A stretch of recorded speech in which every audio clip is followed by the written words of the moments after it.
Magic Mike Show, where you hear the experts speak. The Magic Mike Show. Tune into the show every week. The Magic Mike Show. You can trust the show is the bomb because it's being brought to you by RacingDudes.com. What's up, everybody? I'm Magic. And I'm Mike. And this is the Magic Mike Show, episode 484. Mr. Somich. Haven't been able to do this yet. Del Mar, huzzah! Hey now, I just realized the title of the video says 482. That's wrong. 482 is the one that Aaron joined you for. Maybe that's where my brain was at. There we go. Now we're officially Del Mar, episode 484, covering the Pick 5 Saturday at good old Del Mar. And Mike, I do love the fact that the races we've got covered for this Pick 5, 57 horses entered, and that's not counting the 10 also eligible spread out amongst them. If Saratoga gets rain on Saturday and they're off the turf and they're a little sloppy there, over under 57 horses in the entire card that go through the gate at Saratoga. I'll go over because there's 11 races. They'll average at least 5 a race. So I'll take the over there. It's interesting. I love the Saratoga meet. It's phenomenal. But the first couple weekends of Del Mar are almost unrivaled because of the field sizes you get and the opportunities you get to go after long shots because of how many horses are in these fields. So I love this late Pick 5. I love the fact that we get these big fields. It's nice because if you just get one sequence right, it pays off. We had a 50-cent Pick 4 last weekend that paid $4,700. You're not getting that very often. You need big fields, you need prices, and you get that shot at Del Mar. Yeah, and you also have a lot of cases where the morning line is, because of how deep the fields are and how many horses are in there, the morning line, the off odds don't always equate. You might get a horse that's 5-1, 6-1 on the morning line that, for whatever reason, gets ignored and creeps up on the board, or especially in the multi-race wagers, gets left off of tickets, and so you end up getting a lot more value than what's there. So, yeah, it's gonna be a fun sequence. I've got a 20-1 in here that I think is pretty nutty, but also has a case, a strong case to be made. And our good friend Dr. Scheibel is back in the Bing Crosby. That's an interesting race. We've got a lot of fun. Let's get into it, buddy. Rise up.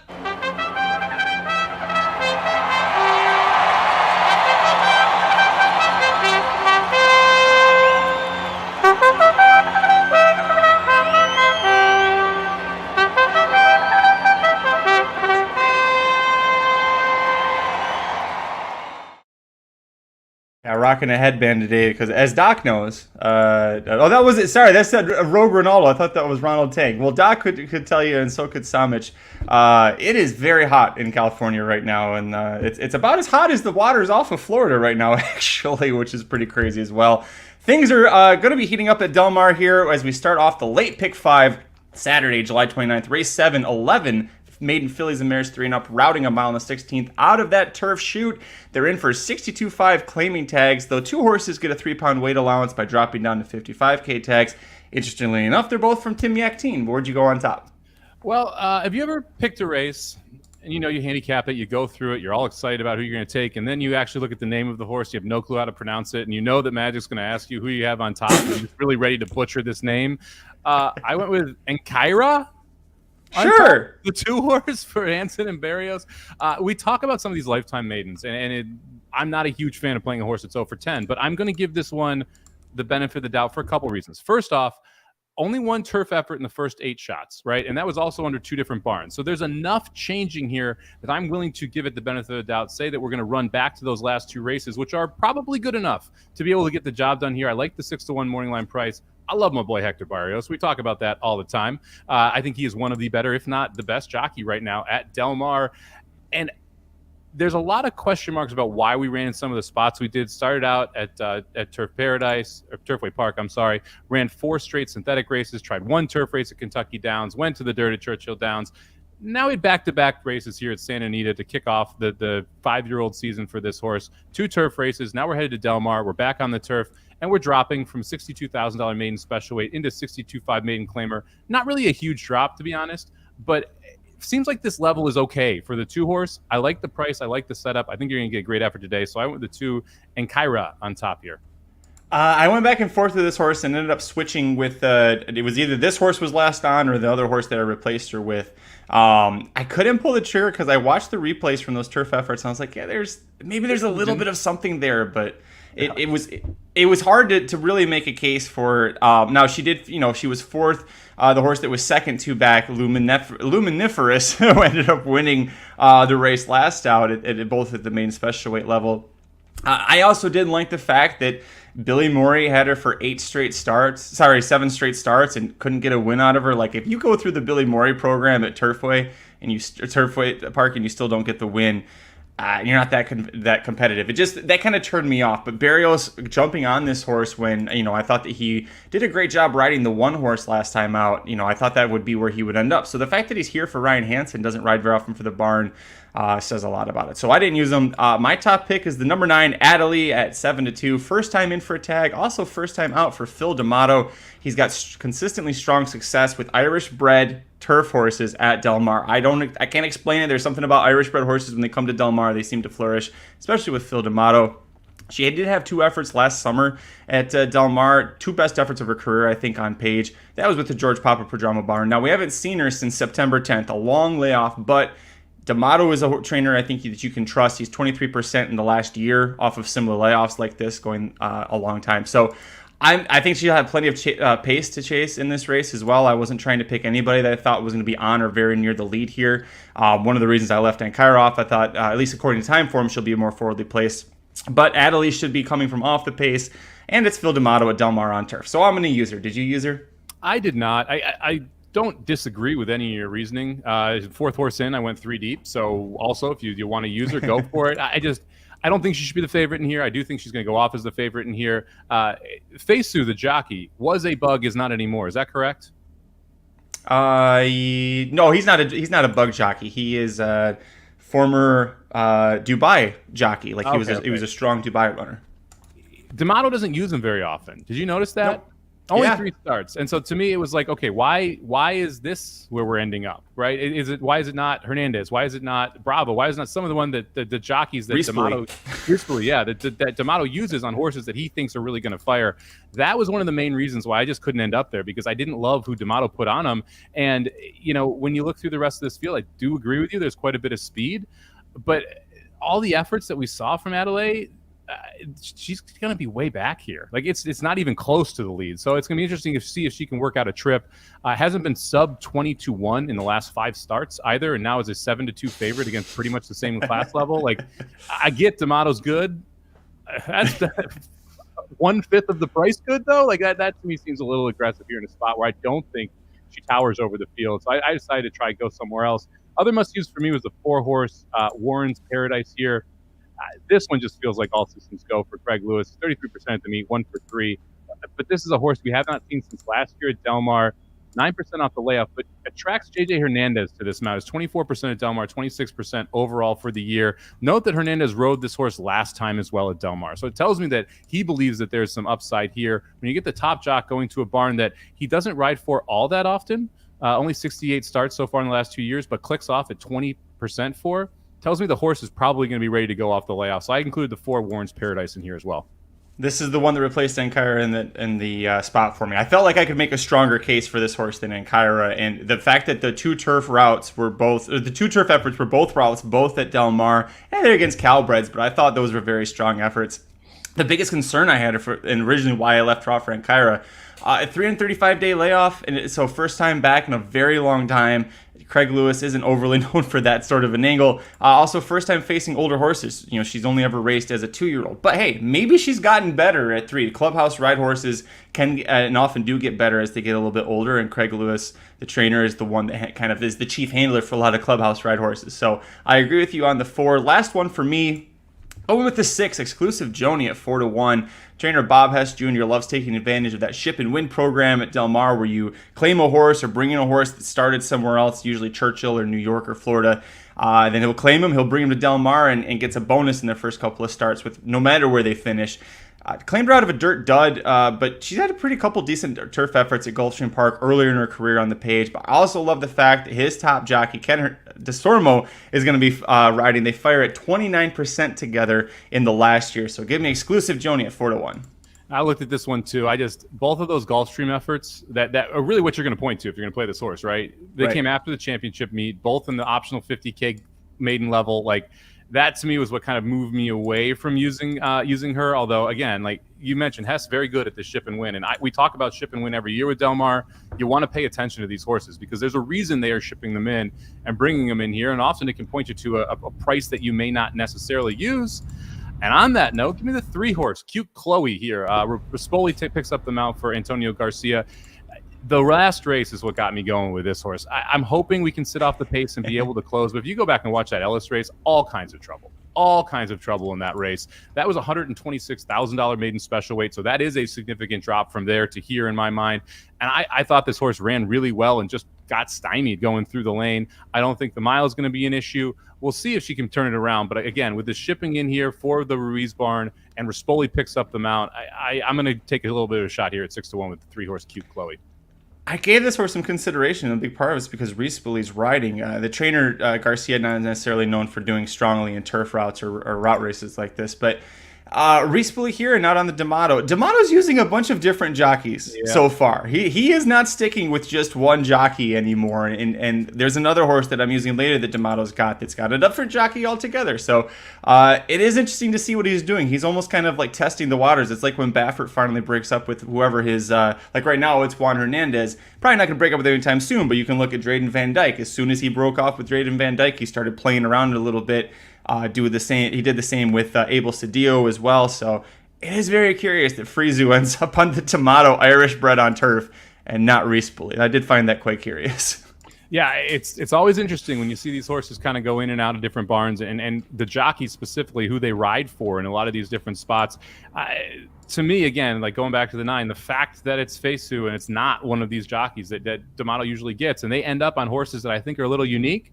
You kind of wonder, okay, did they get asked to ride these horses before D'Amato decided he was putting in here? How did this kind of end up in this spot? But it still makes you wonder about the 9 and where Hernandez and Rispoli and some of these other guys land. Next race, Mike, we'll move on to the second leg of the Del Mar Late Pick 5 on Saturday, July 29th, race 8. This is the Grade 2 San Diego Handicap. We've got 10 older males, routing them out on the 16th, though, as you see here on the screen. Number 8, Paroli, is going to scratch, so it'll end up being a field of 9. This is a local prep for the $1 Million Pacific Classic at the end of the meet. There's 9 horses, Mike. I think this is like a 2-horse race, maybe 2.5. You use the 2. I singled the 6 Defunded. To me, this is the most talented, classiest horse in the field. I think he's going to get a perfect trip. It's just a matter of if this is the Defunded that does well sometimes at Del Mar or the Defunded that completely shits his pants at Del Mar. Like, you don't know which one you're going to get, but he seems to be in top form right now. It's 6 races since October 1st. 4 wins, 2 of those were grade 1s. He got a 2nd in the Pegasus World Cup, which has come back strong. He got 3rd in the Big Cap Barely, also a race that's come back strong.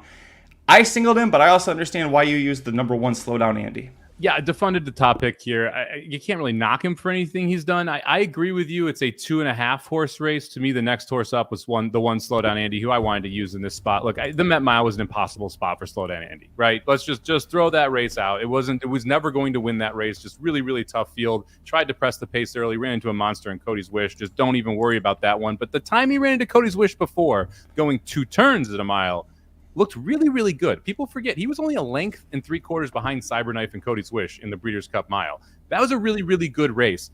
Oh, by the way, this is a 4-year-old who's now 2nd off the layoff. And if you haven't noticed, Doug O'Neill is pulling a Linda Rice on the West Coast because he's clicking off at 24% at Del Mar, and everything he is sending out right now is live. You'd expect Slowdown Andy's going to take a step forward here. And if Slowdown Andy takes a step forward, he's right there with Defunded, and he is more than double the price. So I felt like you kind of had to use the 1 here as well because the upside for Slowdown Andy is significantly higher than almost anyone in here. We kind of know what Defunded is. If Slowdown Andy improves off that Breeders' Cup race, he may be better than Defunded, period, end of sentence. So we'll see what happens there. The other horse I considered was the 4 Missed the Cut. This is the one where I could make a pretty strong case as to if you wanted to fade Defunded completely, use the 1 and the 4 and you try and blow this thing up. Because this is going to be 2nd time in North America for this horse. Looked really good. Lost to American Admiral, who's the 5 horse in this race. But it feels like the 4 has more upside here. Going to be coming from off the pace, and what should be a pretty fast pace. Had Hernandez up on the first mount, gets Barrios up here. Hernandez was never riding him here. He was always going to be Defunded, so I'm not going to knock losing the jockey there. I think the replacement jockey is pretty darn good as well. And again, the upside is there for the 4 horse Missed the Cut. So for me, I went 6-1. I wouldn't argue against singling against the 6. I wouldn't argue against going 1-4 if you wanted to try and blow this up a little bit. So And then this is the third horse that I said was maybe 2.5. This is the half I was considering. I think Miss the Cut is going to be really interesting for the Pacific Classic, and I want to see how he does in this spot where it's more than a 4-horse field and he's last of 4 at San Diego going 2 turns. That's just impossible. The reason I say that, John Sadler has won the Pacific Classic 4 of the last 5 years. The only time he didn't was with Bob Baffert Maximum Security. But if you remember, he did it with a horse like Higher Power, who they bought privately or bought at an auction and brought him to Del Mar, and suddenly he was a Grade 1 winner. You look at what they did with Tripoli. That horse was not. Now, granted, the year Tripoli won, no offense to Tiz the Magician, who was second, that was possibly the worst edition of the Pacific Classic ever. But Sadler just knows how to get horses ready for the Pacific Classic, and it feels like this horse, Miss the Cut, who overseas was running on turf and synthetic and winning very easily at 1.25 miles on multiple occasions. It feels like 1 mile and a 16th, not enough for this horse. He needs to keep going longer. So watch him and see if you want to play him back even underneath for the Pacific Classic, because I'm with you. I think he's interesting. He's got upside. I just don't think he's ready quite yet to be winning this kind of a race. Yeah, I'm happy they're stretching him out. Going 1 mile and a 16th today, went a mile first time in the U.S.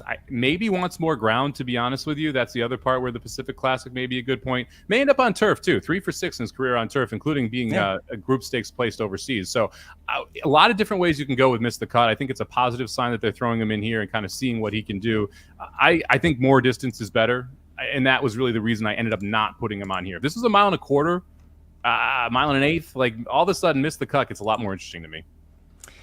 We'll move on. The third leg of the late pick 5 at Del Mar on Saturday, July 29th. Race 9, 12 fillies and mares, 3 and up, plus 2 also eligibles, routing 1 mile on the turf. The N1X allowance level. Where'd you go on top? I thought this was a really tough race. Yeah. There's a lot of different places you can go. You've got the 4 Impact Warrior for Phil D'Amato. First time here in North America. That's generally a pretty good thing. I ended up not using this horse. I thought this race was a spot where you want to try and get around that horse and try and find some prices. I'm going to go with the 3-horse Rebel Girl, who's first off a pretty significant layoff. Nothing crazy. It's May 29th, the last time we saw this horse. I thought ran pretty good in that allowance. This is a $285,000 daughter of Noble Mission who stands for $20,000. Noble Missions generally get a little bit better as they get going. And the last time out, they went 1 mile. A horse faded a little bit, but I thought had a pretty good shot at winning. I'm hoping we're a little bit better here later in the 4-year-old season. You're getting 8-1, which I think is a very, very fair price on a horse that has tactical speed and should be able to tip out. And oh, by the way, Juan Hernandez picking up the mount here as well for Leonard Powell, who has also been on fire at Del Mar, 3 for 7 early in the meet here. So I'll take the 3 Rebel Girl on top. My second choice, and to kind of and you last time out, Luis Saez rode this horse when he was in town for Memorial Day. That's pretty significant for him to come in and ride for the Frenchman, Leonard Powell. You look through the races and you're like, all right, she's only 1 for 8 in her career. She's only ever raced at Santa Anita, or the one time that she went up to, was it Sunray? Not Santa Rosa. I always forget what the SR. Santa Rosa up in the Northern California circuit. But other than that, she's been in Santa Anita. Maybe she likes Del Mar. Some trainers, like Leonard Powell, they like Del Mar better. Leonard Powell kind of aims his horses for the Del Mar meet as well. And I like that her time form figures have very slowly and steadily been on the rise. And that's kind of Powell's way, is just to bring him along. And it seems like she's doing very strong. So I agree with you on this horse. There were 2 short price horses and we split on these ones. So I'll let you talk about yours in a second. I did make the 4 Impact Warrior my top pick. First time North America with D'Amato. This is another Irish bred. I already mentioned why that's a big angle. She got a feel for the local turf here on July 23rd with Kent DeSormo in the saddle. And that's why I think Kent DeSormo is riding this. I mentioned 2 races ago, D'Amato just kind of playing musical chairs with his jockeys to see who he likes. I thought it was very interesting that Kent shows up here. I also thought it is interesting that he's on this horse when he had been on the 2 in her last 4 starts, and in the last 3 of those, she lost by a neck, she won, and she won. And now you're jumping off of that horse to come over here and ride for D'Amato, which you never do. I mean, I guess if you're a jockey in Southern California and the trainer calls, or your agent calls and says, hey, Phil D'Amato wants you to ride a first-time North American horse on turf at Del Mar, I think you say, okay, like, I don't care who I'm riding already, I'm going to ride that horse. But they also like the fact that she's only ever tried softer yielding turf overseas. She could end up loving the firmer ground here at Del Mar. So that's why I put the 4 on top. Yeah, I'm again. I don't hate to use the 4. I'm trying to get around some of these favorites in these big fields, and if I use too many, the price of the ticket goes up. So I have to try and control the price while also being able to sprinkle around. And to me, this is again one of those favorites where I decided I'd rather take horses that have run here in the U.S. in this spot over them. And the 9 is my second pick in here, 3-1 on the morning line. Look, Ultimate High. If I'm going to use the 3 horse, I kind of feel like you have to use the 9 as well. The big issue with Ultimate High here. Back-to-back seconds, right? I mean, that's the one thing that you point at. Horse hasn't won in a while. That being said, those races were all good enough to win and just couldn't quite get the job done. And the horses that this horse was running behind were pretty good as well. It's not like we were losing to a bunch of scrubs. There was also some trip trouble in that mile race, 2 back. So for me, I felt like Ultimate High is one of those I have to use if I'm using the 3. And he's going to be storming late here. We'll see what kind of trip we can get. But it's nice that Rispoli decides to pick this mount up as well. You mentioned the horse hasn't won in a while. This horse hasn't won, and she's been at this level for 12 straight starts dating back to May 7th, 2021. That means for 12 straight starts, she hasn't gotten the job done. She's just been against this same exact level. They tried a couple of times on dirt. Now, the thing going for you, she's very consistent, so you know she's going to come with an effort late. Rispoli, the last time that he rode her on turf, he's been aboard her twice on turf. Those are the 2 wins that she has on her page. So you can kind of point at that. Rispoli, one of the best turf riders that we have in Southern California. I also didn't love the fact that I didn't see a lot of pace in here, and I think with her style that she's going to need a lot of these horses to come back to her. I don't know that they're going to be doing that in that spot. So that's why I left her off. But again, we looked at this, and I went with the 4, I went with the 9. They're going to be right there with each other in terms of the odds go. By the way, Michael Osen in the chat was saying that he needed a 1-3-7-9 to close out the pick 5 at Saratoga. I don't have it pulled up, Mike. The 1-1? Hey, all right. There you go, Michael. So what, good payout, or are we looking shitty? I don't have it up. The 1 just knows the 7. It should be pretty decent. The pick 6s were really good. Well, there you go. Congratulations, Michael. Good to see that for you. Next up for me, the number 7, Peg's AK Girl at 8-1, shipping in from the Naira circuit after getting a win and hitting the board in all 3 starts on that circuit, including almost winning with Chad Summers as the trainer. So you know the horse has got to have some sort of natural talent. Makes the first start from new trainer Herman Walensky. He's only had 16 starters in 2023, but of those 16 starters, 4 wins, 9 in the money finishes, and he's a Florida guy that ships this horse out to California to try and get her in a start. Notice she was training also at Monmouth Park back when she was with Toscano, so she's been all over the place. That tells me, Mike, that she can bring her game with her wherever she wants to go. She can win from off the pace or from on the pace, and past races she's had Irad Ortiz Jr. aboard, Javier Castellano aboard, so top jockey agents are thinking that this horse has a lot of talent as well for the level she's been at. She's been in some claiming races and kind of up and down and through the ranks a little bit, but at 8-1 with things going for, I think with Walensky being the trainer and Maldonado being the jockey, I think she's going to absolutely get ignored on the board. So I'm going to take her, thinking I get a lot of value here. My only issue here is those last 2 races were just so New York turf races. And that's where, if I'm going to point to, hey, she can win this race, it's got to be one of those type of races. They were crawling up front, and that really benefited her, specifically in the gate-to-wire victory. The last one out at 1.25 miles, she was able to – there was a kind of runaway leader who was up 6 early. She was able to kind of get the lead and then got passed late. And there wasn't a ton there for me. The mile efforts left me something to be desired. I think she might want to be going a little bit longer, so I was a little concerned around the distance. She did break her maiden to mile, but that was in maiden 40s, and it was a very slow time at Saratoga. So I couldn't pull the trigger on her coming in here, and it may just simply be because I've seen her run too much, and I don't think she's good. Like, that to me is like one of those issues where it's like, look, I had her when she went to gate to wire, but that was because she had a shot at going gate to wire. They went 1:15 for 1 1/8 miles. I mean, if she tries to go 48, they're going to go 23:47, 23:48 over this turf course. That's not a good sign for Peg's AK Girl unless she switches up the style and is able to come from off it. Now she broke her maiden coming from 1 mile, coming from off it, but that was a very, very slow time. So I'm a little concerned we're too short and the setup isn't there for her. So I didn't end up putting her on. To be fair, 4 and no, I didn't even consider the 7. The 4 was one of the ones I considered. The 8, Lady Jade. She didn't end up making the ticket. The 12 for me, Shocking Gray, was the other horse that made the ticket here. Look, Jeff Mullins coming off the bench, not great. 8 for 81, 91 cent ROI. But that last race I thought was actually really good. And the race before it I thought was pretty good. You go 2 and 3, or 3 and 4 back, both wins going this distance at 1 mile. Barrios picks up the mount for the 3rd straight time. Horses 2 for 4 at the distance with a 2nd and a 3rd. Ran 2nd at Del Mar going this distance. this just seems like a horse that's ready to go. You're getting late 4-year-old season here, and I love the workout last time out with a 47-3. I think we're ready to go off the bench here, and I like the price at 12-1. So I went 3, 9, 12 here. I liked the 12 a lot. I hated that post position, and that's what kind of worried me. But she did have a lot of great races last year. Now, also, if you remember, you noticed that there was that one race where she was trained by Jeff Mullins Jr. So Jeff Mullins Sr. got the old suspension, and suddenly the son took over, and he won like 6 races in 2 days. You remember that? Yep. People were just like, are you effing kidding me about what's going on? Anyways. Linda Rice won today at Saratoga in the race of the day. Moving on. For this race, last one for me, number 1, Pleasant Wave at 10-1. Big class drop after, she breaks her maiden the second time out. Immediately, stakes, grade 3 stakes, grade 3 stakes. All right, now that was a little bit too much. We're going to bring her back down to the allowance level here. Note, by the way, that maiden win that she had, the only time she's ever been at Del Mar, so she showed that she could handle the course.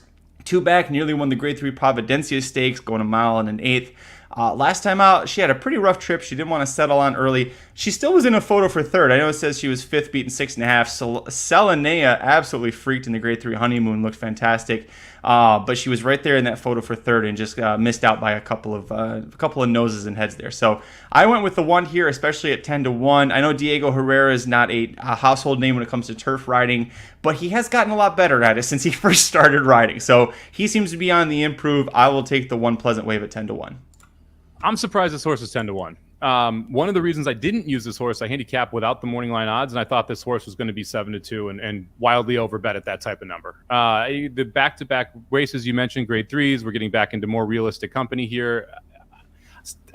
Look, this is one of those where if you want to expand, I would consider the 1 now because of the price. I mean, this is a horse I clearly thought highly of, broke the maiden in 4 straight stakes after that. Horse ran pretty well in all of them. We talk about this sometimes. I don't love it when you run your best buyers when you lose, because I don't always trust that the second and third place buyers are accurate in some of these cases. The last 2 buyers, the career best buyers, neither of them a win. However, the race 2 back was a pretty good second. So I don't hate the use of the 1 here at all, especially at 10-1. All right, Mike, the penultimate leg of the Del Mar Late Pick 5 on Saturday, July 29th. Race 10, this is the Grade 1 Bing Crosby Stakes. I love this race for so many reasons this year. It's a Breeders' Cup winner for the sprint. My reminder, the Breeders' Cup will be held at Santa Anita later this year, so you'll probably see a lot of these horses later in the fall. Also interesting to note, you have both the 2021 winner in Dr. Scheibel and the 2022 winner, American Theorem, both in this race right here. Where'd you go on top? I almost singled here. I think this could be a coming out party for Spirit of McKenna. I think the 2 horse is a phenomenal horse. I love the Triple Bend last time out. I think you could see another phenomenal effort here. So I considered singling Spirit of McKenna. I ended up going 3 deep because of how much speed there is in this. If you remember, I think it was American Theorem. When he won this race, we talked about how that speed was going to come back, and you got American Theorem at 13-1. Picked him that day. I think we could see a very similar Bing Crosby in this spot where a lot of this speed comes back, because there is a lot of 120 plus time form early pace here that is going to be setting a blistering pace early in this edition of the Bing Crosby. It was actually the 2021, because they went 21-4, 44-3, and came home in 110. They were smoking that day, and Dr. Scheibel was expected to be part of that pace. And because he wasn't, I think was a major reason that he won. But you had Brickyard Ride, Law Abiding Citizen, Quick Tempo, aptly named, all just completely gunning it out there. But yes, I agree with you in the fact that there is a lot of speed in here. And so 3 of the 4 horses I use don't really have that kind of a speed. Spirit of McKenna, I think, needs to be on the tickets at 4-1, absolutely use him.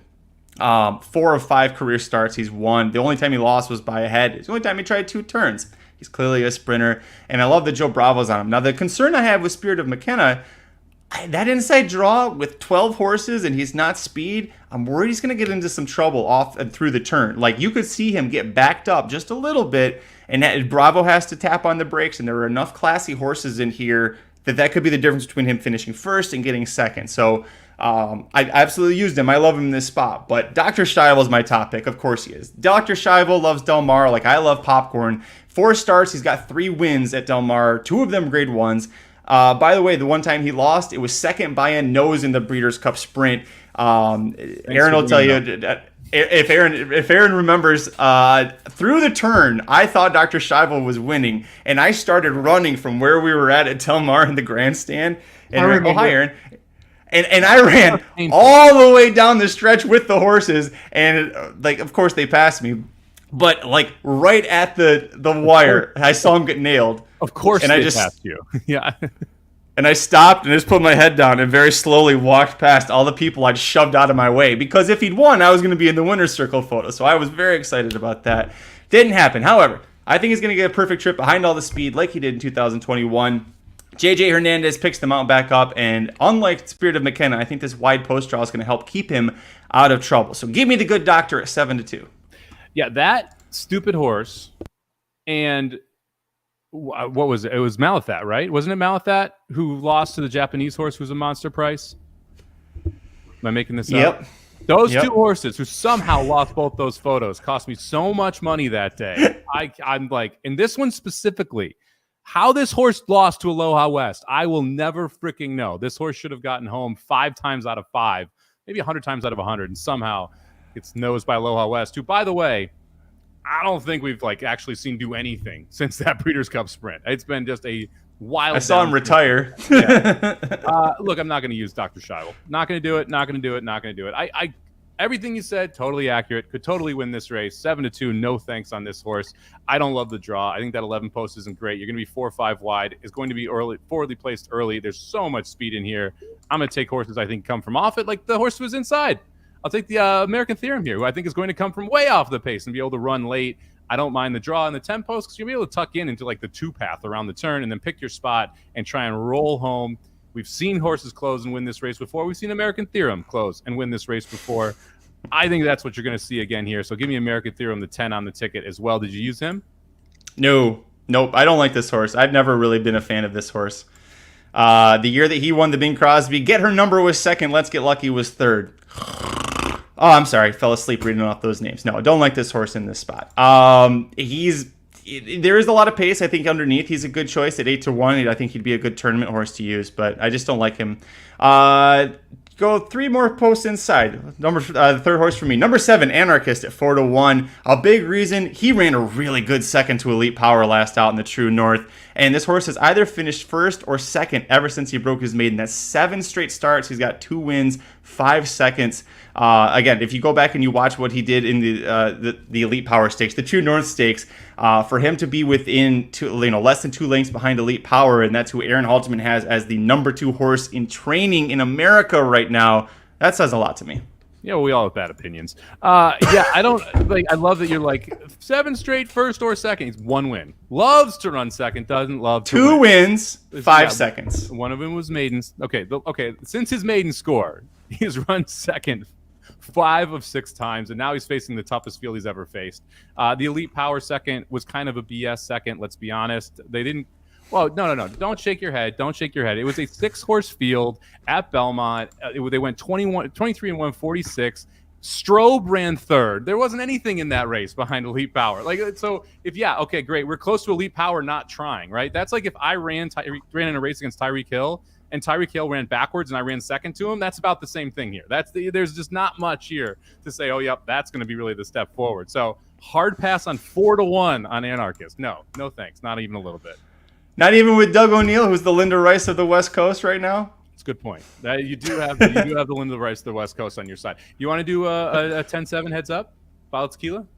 No, I'm not doing any heads up in this spot. This race is freaking incredible. There's the amount of talent that's in this race. I mean, Get Her Number still technically is a grade 1 winner somehow, so you've got that horse in here. The Chosen Vron, who we haven't even talked about, I didn't use, but this horse, if this was a Calbred race, I think we're all singling him, right? He's pretty damn impressive. The speed which you backed up, you could beat Tyreek Hill in a race if he was running forward. How fast you backed off that opinion on the 7 there. For me, third horse, give me the Chosen Vron. I'm kind of bummed it's 4-1. I thought Chosen Vron was going to be a higher price here. But I realize we're not against State Bred Company, which is what he's been reeling off all these wins at. It's a good horse. And this is a horse that's going to be able to sit behind the pace, sit in 4th, 5th, and be able to make a move, get a run around the turn, see if he's good enough in this spot. I can't leave him off the ticket here in this spot. I thought I was going to get 8-1. Again, handicapped without the morning line. Now it's 4-1. Don't love it as much. I bet that floats up, though. I don't think he's going to get bet that much here in this field. I didn't use him, but it would be kind of cool if he did win this, just because of how unbelievably consistent and good he is on the Calbred ranks. We haven't seen him lose a race since that was the Pat O'Brien last August. So that's 1, 2, 3, 4, 5, 6, 7 straight wins he's got. So would be cool. I don't think it'll happen, but he's a fun horse. The last one for me, this is where I go a little bit nutty. Number 12, Peaceful Waters at 20-1. I'm surprised by the 20-1, and maybe it's because he's never touched Stakes Company before, but 7 dirt sprint starts, 2 wins, all 7 times finished in the money. He comes out of a Keeneland race that he won gate to wire, but Ronish Racing bought this horse at auction for $310,000, and there's nothing about the breeding that says he's going to go off and be a stallion that someday that people actually want to send their mares to. Ronis loves to buy horses from other spots, like I talked about with Higher Power, with the horses in the San Diego Handicap. They love to go find those horses somewhere else, bring them to California because they know it's not as strong in California as it is in other locations around the country. And then suddenly they go off and they win Grade 1 races. Okay, the horse has never shown that he can rate. That's true. He's a front runner. There's a lot of speed. It looks like it's going to be a fast race. Another thing that bugs me about him, he runs on the long lead every race. Go back and watch any of those races that he's run. He's on his left lead. He's goofing around like a jackass. And he still ends up finding ways to win. It's a horse that's very frustrating for me when I'm watching him. But as you look at his resume, what he's been able to do, and knowing what the connections are doing with this horse and what they've done in the past with success at Del Mar, and I'm getting 20-1 on him, I had to throw him on the ticket. Yeah, I can't hate on you, right? I mean, you got inside speed. Oh, wait, no, he drew the 12 post. He's out. Oh, wait, but he passes horses. Oh, wait, he's never passed a horse in his career. Nope, no thanks. Mike's a different person when Aaron's on screen. I'm just going to say that right now. I have been. Mike goes from performing to the audience to performing to Aaron. That's what happens on this show. You're welcome. 5 hours today. You're getting the back end of this. So this is true. Mike's been doing. Mike's been on air so long you'd think he was on blinkers off, but that hasn't happened yet today.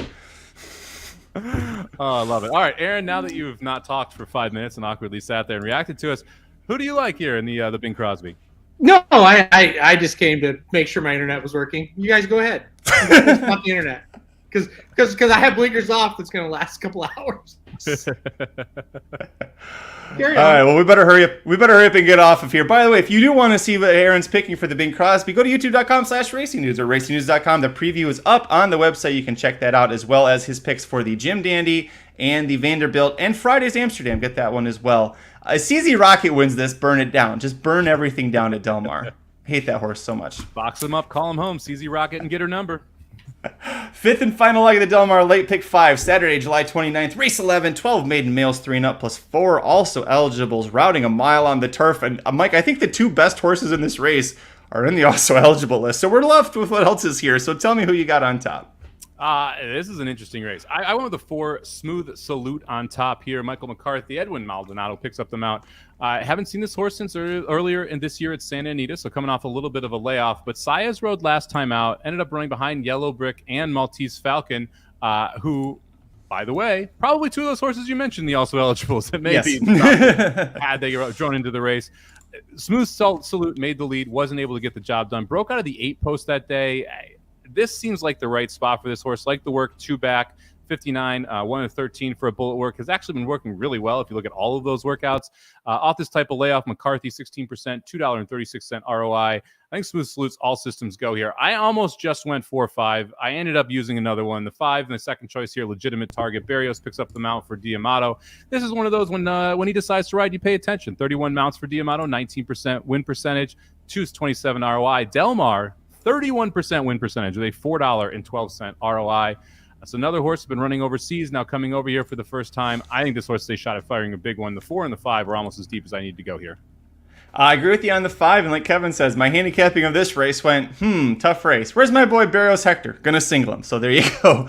Yeah, I love that angle there. By the way, the Dams family, even though the 5 hasn't touched turf yet, the Dams family includes Grade 1 ARC winner Workforce from a few years back. So plenty of turf pedigree there to like. I didn't use Smooth Salute, and that one kind of hurt me a little bit because he's a full younger brother of one of my favorite horses of all time, Smooth Like Straight. This is his full younger brother. I thought he did show good improvement from start 1 to start 2, going sprint to route.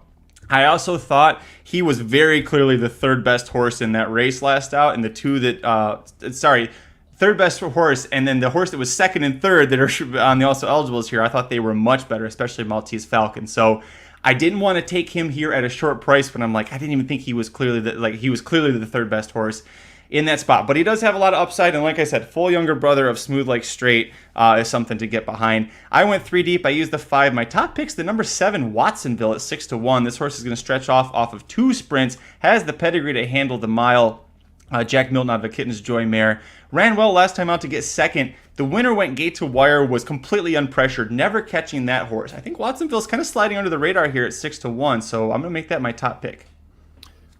Yeah, look, third horse on for me. I agree with you. I like the 2 sprints to a route here. When you look at those numbers, they're solid. Glatt, 25%, 1 sprint to a route, 38% going 2 sprints to a route. Thought the horse improved first start to second start. I expect another step forward. Not really worried about the distance here for this one. And oh, by the way, Jack Milton, son of Warfront, out of a Kitten's Joy mare. Jack Milton stands for $5,000, sold for $240,000 at auction. So, yeah, 4-5-7 for me. That's all you need. And honestly, the thing that I disagree with you about the 4 with Maltese Falcon, if Maltese Falcon was the 4 horse in this race and Smooth Salute was the also eligible, Maltese Falcon is like 6-5.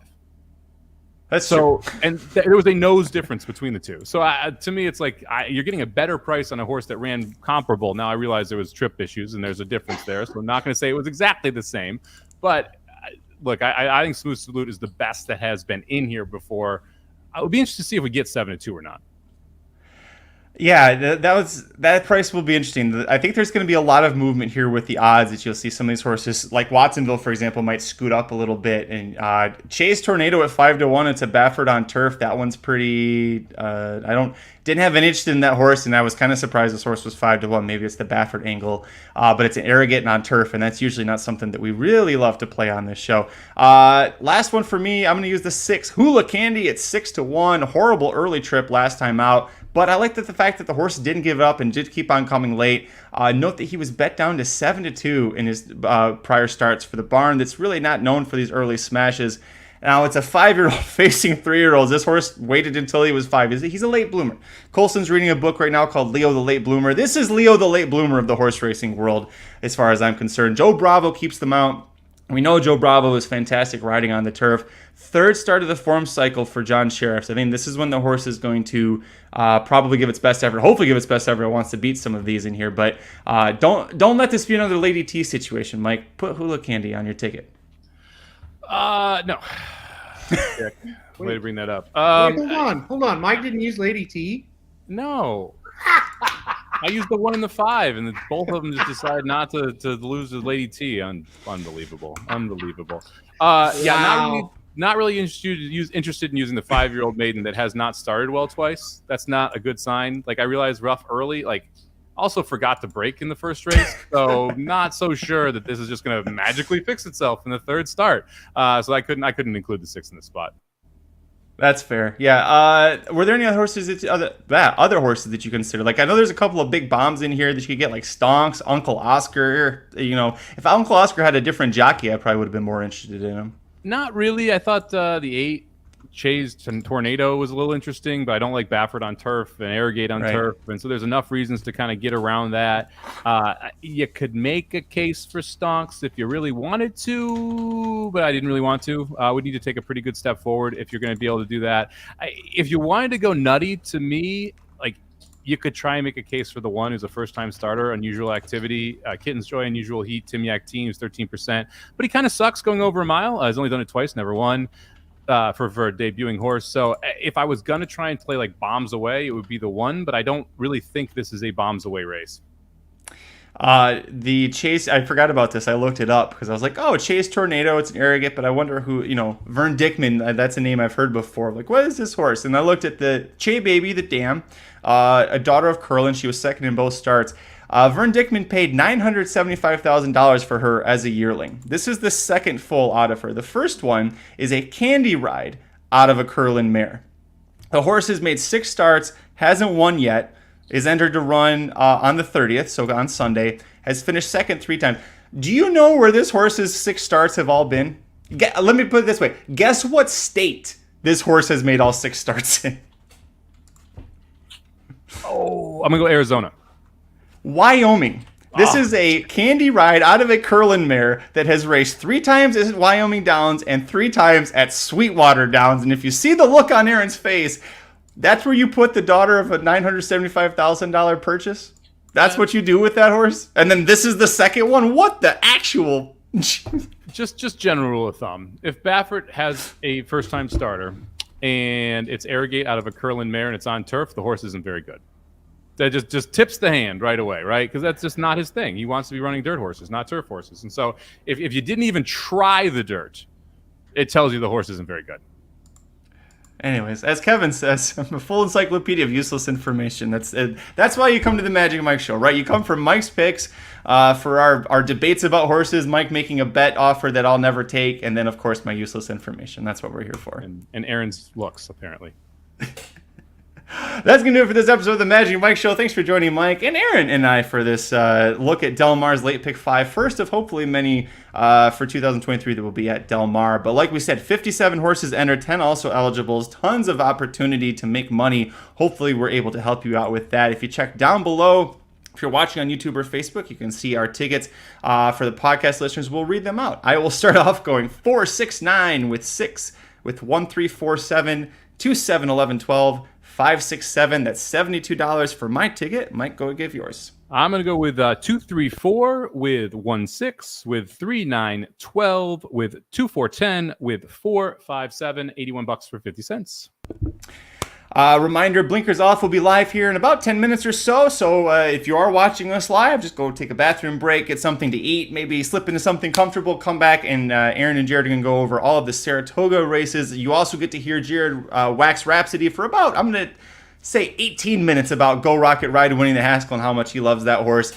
But you can check that all out here on Blinkers Off. It'll be live here on the YouTube channel, facebook.com/racingdudes, and of course, wherever you get your podcasts, you can get that as well. Mike, big weekend, the Jim Dandy. We're not going to be covering that, so we talked about it on Dudes Who Bet Daily, but who was your pick for the Jim Dandy?